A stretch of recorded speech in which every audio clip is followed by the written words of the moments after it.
നമസ്കാരം. എന്തൊക്കെയുണ്ട് വിശേഷങ്ങൾ? എല്ലാവർക്കും സുഖം തന്നെയല്ലേ? ഞങ്ങളിവിടെ സുഖമായിരിക്കുന്നു.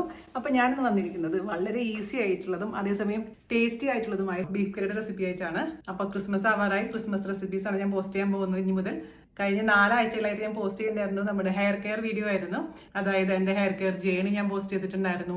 പിന്നെ ഹെഡ് മസാജ് വീഡിയോ, അതിനുശേഷം പിന്നെ എന്തായിരുന്നു ഞാൻ പോസ്റ്റ് ചെയ്തിട്ടുണ്ടായിരുന്നത്, ഓയിലിന്റെ വീഡിയോ, ലാസ്റ്റ് ബയോട്ടിൻ ലഡു. അപ്പൊ 4 വീഡിയോ കാണാൻ മറക്കരുത്. നിങ്ങൾക്ക് എന്തായാലും അതുകൊണ്ട് ഉപകാരം ഉണ്ടാവുമെന്ന് എനിക്ക് ഉറപ്പാണ്, ഞാൻ ഗ്യാരണ്ടി. അപ്പൊ നമുക്ക് ഒട്ടും സമയം കളയാണ്ട് എങ്ങനെയാണ് ബീഫ് കറി തയ്യാറാക്കാം എന്ന് നോക്കിയിട്ട് വരാം. ഓക്കെ, അപ്പോൾ നമുക്ക് നമ്മുടെ ബീഫ് കറി തയ്യാറാക്കാം. അതിനുവേണ്ടി ഞാനിവിടെ 1.5 കിലോ ബീഫ് റെഡിയാക്കി വെച്ചിട്ടുണ്ട്. നന്നായി വാഷ് ചെയ്ത് ആദ്യം തന്നെ വിനീഗറും ഉപ്പും കൂടി ചേർത്ത് മിക്സ് ചെയ്ത് ഒരു 10 മിനിറ്റ് വെച്ചു. അതിനുശേഷം 3-4 പ്രാവശ്യം വാഷ് ചെയ്ത് മാറ്റി വെച്ചിരിക്കുന്ന ബീഫിന്റെ പീസസ് ആണിത്. ഞാനിവിടെ 1.5 കിലോ എന്ന് പറയുന്നത് 3/4 കിലോ ബോൺലെസ്സും അതേപോലെ തന്നെ 3/4 കിലോ വിത്ത് ബോണും ആണ് എടുത്തിരിക്കുന്നത്. അപ്പൊ ഞാനിവിടെ കടയിൽ വിളിച്ച് പറയുമ്പോൾ അങ്ങനെയാണ് പറയാറുള്ളത്. അതേസമയം നിങ്ങൾക്ക് മൊത്തത്തിൽ എല്ലോട് കൂടിയുള്ള ബീഫ് വെച്ചിട്ടും തയ്യാറാക്കാം, എല്ലില്ലാത്ത ബീഫ് വെച്ചിട്ടും ഈ റെസിപ്പി തയ്യാറാക്കാം കേട്ടോ. അപ്പൊ നമുക്കിത് മാറ്റി വെക്കാം. ഇനി നമുക്ക് ഇതിലേക്ക് വേണ്ടിയുള്ള ഐറ്റംസ് പരിചയപ്പെടാം. ആദ്യം വേണ്ടത് എന്താ? കറിവേപ്പില ഒരു തണ്ട്. പിന്നെ നമുക്ക് വേണ്ടത് ചെറിയുള്ളിയാണ്. ഏറ്റവും ബെസ്റ്റ് ചെറിയുള്ളിയാണ് കേട്ടോ. പക്ഷേ നിങ്ങളുടെ അടുത്ത് ഇപ്പോൾ ചെറിയുള്ളി ഇല്ല എന്നുണ്ടെങ്കിൽ സവാളയാണെങ്കിലും കുഴപ്പമില്ല. അപ്പൊ ചെറിയുള്ളി ഞാൻ 350 ഗ്രാമാണ് എടുത്തിരിക്കുന്നത്. അല്ലെങ്കിൽ സവാള ആണെങ്കിൽ ഒരു മീഡിയം സൈസ് സവാള 5 എണ്ണം. പിന്നെ നമുക്ക് വേണ്ടത് ഇഞ്ചിയാണ്, മീഡിയം സൈസ് ഇഞ്ചി. അതുപോലെ തന്നെ വെളുത്തുള്ളി ഒരു 10 വലിയ അല്ലി വെളുത്തുള്ളി എടുത്തിട്ടുണ്ട്. അതല്ലെങ്കിൽ ഇപ്പൊ നാട്ടിൽ കിട്ടുന്ന വെളുത്തുള്ളി, ചെറിയ നാടൻ വെളുത്തുള്ളി ആണെങ്കിൽ ഒരു തുടം വെളുത്തുള്ളി ആയാലും മതി. പിന്നെ ഒരു 9 മീഡിയം സൈസ് പച്ചമുളക് എടുത്തിട്ടുണ്ട്. ഇതെല്ലാം നമുക്ക് ആദ്യം തന്നെ വഴറ്റിയെടുക്കണം നല്ല വെളിച്ചെണ്ണയിൽ. അതിനുവേണ്ടി ഒരു കടായി അടുപ്പത്ത് വെക്കുക, അതിലോട്ട് വെളിച്ചെണ്ണ വെച്ച് കൊടുക്കുക. ഇതൊരു നാടൻ റെസിപ്പി ആയതുകൊണ്ട് വെളിച്ചെണ്ണയിലാണ് നമ്മൾ തയ്യാറാക്കുന്നത് കേട്ടോ. അപ്പൊ നമ്മുടെ വെളിച്ചെണ്ണ ചൂടായിട്ടുണ്ട്. അതിലോട്ട് ഒരു തണ്ട് കറിവേപ്പില ഇട്ട് കൊടുക്കാം. ഒന്ന് ജസ്റ്റ് മിക്സ് ചെയ്തതിന് കൊടുത്തതിന് ശേഷം അതിലോട്ട് ചെറിയുള്ളി ഇട്ട് കൊടുക്കുക. നിങ്ങളുടെ അടുത്ത് ചെറിയുള്ളി ഇല്ലാന്നുണ്ടെങ്കിൽ ഞാൻ പറഞ്ഞ പോലെ തന്നെ സവാള ചേർത്ത് കൊടുക്കുക. സവാളയാണെങ്കിലും വലിയ കഷ്ണങ്ങളായിട്ട് മുറിച്ചാൽ മതി. അല്ലാതെ വളരെ നൈസായി അരിയേണ്ട ആവശ്യമൊന്നുമില്ല. ഇത് അരച്ചെടുക്കേണ്ട മസാലയാണ് കേട്ടോ. ഇനി നമുക്ക് ഇതിലേക്ക് ചേർത്ത് കൊടുക്കേണ്ടത് ഇഞ്ചിയാണ്. ഇഞ്ചിയും ചെറിയ കഷ്ണങ്ങളായി അരിയേണ്ട ആവശ്യമൊന്നുമില്ല. എന്നാലും ജാഞ്ഞാട്ടോടെ അരിഞ്ഞ വെച്ച കാരണം ഞാനിൽ ചേർക്കുകയാണ്, ചെറുതായിട്ട് അരിഞ്ഞത്. പിന്നെ വെളുത്തുള്ളി, പച്ചമുളക് ഒരു 3/4 ടീസ്പൂൺ ഉപ്പ് ആദ്യം ചേർത്ത് കൊടുത്ത് നോക്കാം. പിന്നെ വേണമെന്നുണ്ടെങ്കിൽ എക്സ്ട്രാ പിന്നെ ചേർത്ത് കൊടുക്കാം. ഇത് നല്ല വഴണ്ട് വരണേ, ബ്രൗൺ കളർ ആവുന്ന വരെ ഇത് മീഡിയം തീയിൽ ഇട്ടതിന് ശേഷം അങ്ങ് വഴറ്റിയെടുക്കണം. വഴണ്ടിയതിന് ശേഷം മുളക് പൊടി, മല്ലിപ്പൊടി എല്ലാ പൊടികളും ചേർത്ത് കൊടുക്കണം. പക്ഷേ ഇത് നിങ്ങൾക്ക് അരക്കേണ്ടെന്നുണ്ടെങ്കിൽ ഇത് വഴണ്ടിയതിന് ശേഷം പൊടികളെല്ലാം ചേർത്ത് കൊടുത്തിട്ട് അതിൽ ബീഫ് ഇട്ടിട്ട് അങ്ങ് കുക്ക് ചെയ്താൽ മതി. അപ്പോൾ ജാൻചേട്ടൻ പറയണ്ടായിരുന്നു ബാച്ചിലേഴ്സിന് സമയമില്ലാത്തവർക്ക് അതായിരിക്കും കുറച്ചും കൂടി എളുപ്പമെന്ന്. പക്ഷെ ഞാനിവിടെ അരച്ചിട്ടാണ് ചെയ്യുന്നത് കേട്ടോ.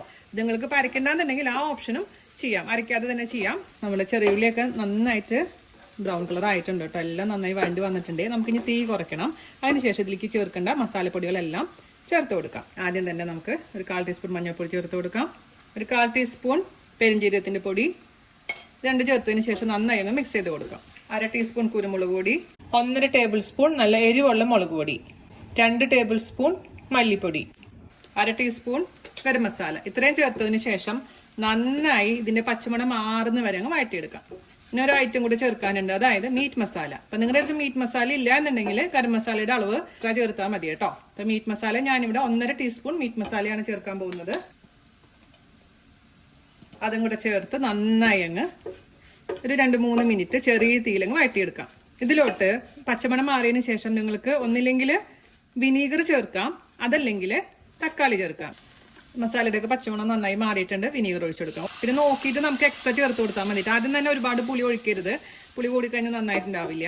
അതെപ്പോഴും ശ്രദ്ധിക്കുക. നമുക്ക് ഇനി ഇതങ്ങ് ഓഫ് ചെയ്യാം, ചൂടാറാൻ വേണ്ടി മാറ്റി വെക്കാം. അപ്പൊ തക്കാളി ഇടുകയാണെങ്കിൽ ഈ സമയത്ത് തക്കാളി ഇട്ട് മിക്സ് ചെയ്തതിന് ശേഷം ഇച്ചിരി വെള്ളം ഒഴിച്ച് അടച്ചു വെച്ച് വേവിക്കുക. അതിനുശേഷം നമുക്ക് അരയ്ക്കാം. ഇപ്പൊ നിങ്ങൾക്ക് അരയ്ക്കണ്ടെന്നുണ്ടെങ്കിൽ ഇത്ര നമ്മൾ ചെയ്തല്ലോ, ഇനി ഇതിലോട്ട് നമുക്ക് നമ്മളെ ബീഫും കൂടി ഇട്ട് ചേർത്ത് മിക്സ് ചെയ്തതിന് ശേഷം കുക്കറിലിട്ട് നന്നായി വേവിച്ചെടുത്താൽ മതി. പക്ഷെ ഞാനിവിടെ അരയ്ക്കാൻ പോകുന്നതുകൊണ്ട് ഇത് ചൂടാറാൻ വേണ്ടി വെയിറ്റ് ചെയ്യണേ. അപ്പൊ നമുക്ക് ചൂടാറിയതിന് ശേഷം നന്നായിട്ട് അങ്ങ് അരച്ചെടുക്കും. അപ്പൊ നമ്മൾ നേരത്തെ റെഡിയാക്കി വെച്ചിരുന്ന ആ മസാലക്കൂട്ട് ഞാൻ ചൂടാറിയതിന് ശേഷം അരച്ചെടുത്തിട്ടുണ്ട്. ഇത് നമുക്ക് ഇനി ഒരു കുക്കറിലോട്ട് ഒഴിച്ചു കൊടുക്കാം.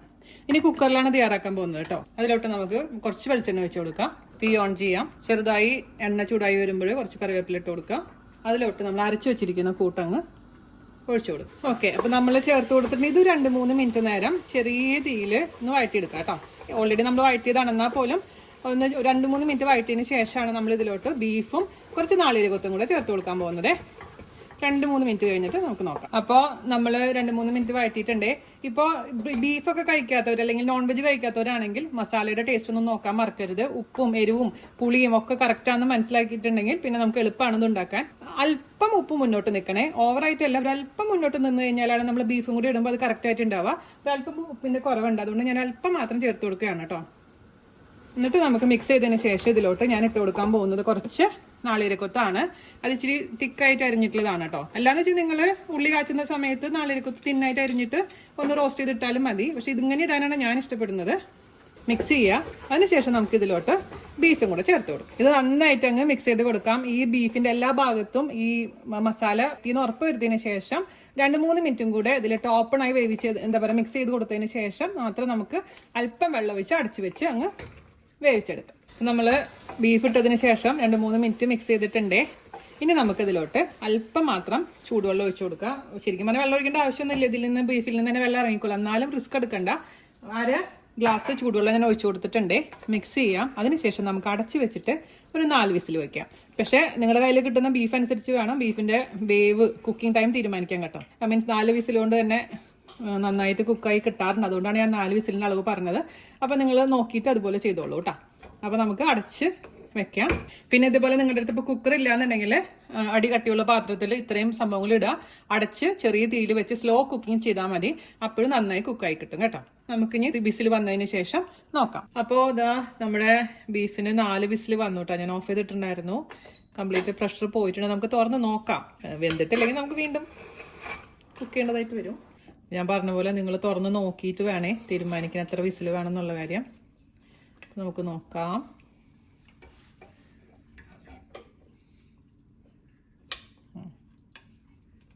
വിട്ട് വരുന്നുണ്ട്. അപ്പം അതിൻ്റെ അർത്ഥം നന്നായി കായിട്ടുണ്ടെന്നാണ് കേട്ടോ.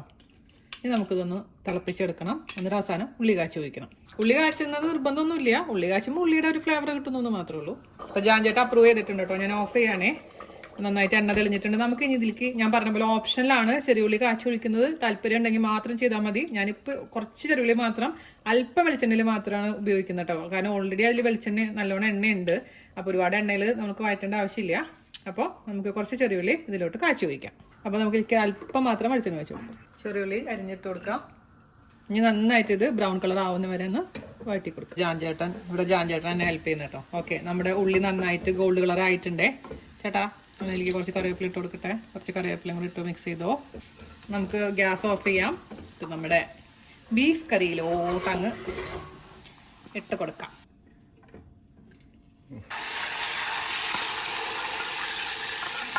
എങ്ങനെ മിക്സ് ചെയ്തോ. എന്നിട്ട് നമുക്ക് അടച്ചു വെക്കാം. അപ്പം നല്ല ഉള്ളിയുടെ ഫ്ലേവറൊക്കെ ഉള്ളിലോട്ട് കറിയിലോട്ട് അങ്ങ് വ്യാപിച്ചോളും. അടച്ചു വെക്കാം കുറച്ച്. ഉണ്ട്. ഇനി കുറച്ച് കഴിഞ്ഞിട്ട് ഞാൻ പാത്രത്തിലോട്ട് മാറ്റി ഫോട്ടോ എടുത്തിട്ട് കൊണ്ടുവരാം.